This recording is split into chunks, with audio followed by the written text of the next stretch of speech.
Shivanshu recording studio बानावर किशनगंज। तोरा जैसन पटाके हम छोड़ी जहानाबाद शहरिया में, जहानाबाद शहरिया में।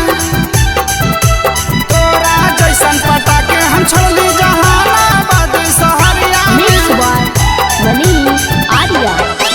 करही काहे घमंड के छौड़ी काचे तू उमरिया में, करही काहे घमंड के छौड़ी काचे तू उमरिया में।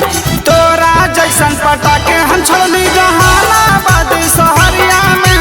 तोरा जैसन पटाके हम छोड़ी जहानाबाद शहरिया में। तोरा जैसन के पीछे के छौड़ी घुमाबही अपन बजरिया में। तोरा जैसन के पीछे के छौड़ी घुमाबही अपन बजरिया में। तोरा जैसन पटाके हम छोड़ी जहानाबाद शहरिया में। तोरा जैसन पटाके हम छोड़ी जहानाबाद शहरिया में, जहानाबाद शहरिया में, जहानाबाद शहरिया में। तोरा जैसन पटाके हम छोड़ी जहानाबाद शहरिया में। जहिया हम फेंकबौ छौड़ी, जहिया हम फेंकबौ छौड़ी प्यार वाला जलावा, ओहे दिन पटाके के छौड़ी बनैबौ हम अपन मालावा, बनैबौ हम अपन मालावा।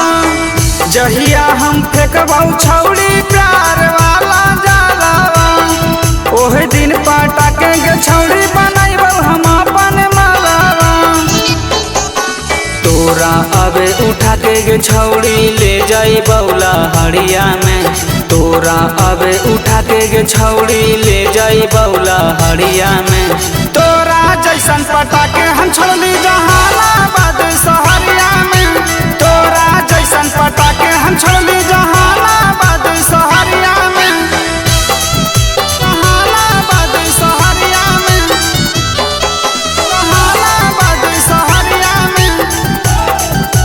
तोरा जैसन पटाके हम छोड़ी जहानाबाद शहरिया में। राइटर सतेंद्र बिहारी, राइटर सतेंद्र बिहारी के बुझा ही छौड़ी नादान गे। क्षण भर में कर देतौ छौड़ी परेशान गे, छौड़ी परेशान गे। राइटर सतेंद्र बिहारी के बुझा ही छौड़ी नादान गे। क्षण भर में कर देतौ छौड़ी परेशान गे। तोरे पर उड़ैतौ धर्मेंद्र खाली नंबरिया गे। तोरे पर उड़ैतौ धर्मेंद्र खाली नंबरिया गे। तोरा जैसन पटाके हम छोड़ी जहानाबाद शहरिया में। तोरा जैसन पटाके हम छोड़ी जहानाबाद शहरिया में। शिवांशु रिकॉर्डिंग स्टूडियो बानावर किशनगंज।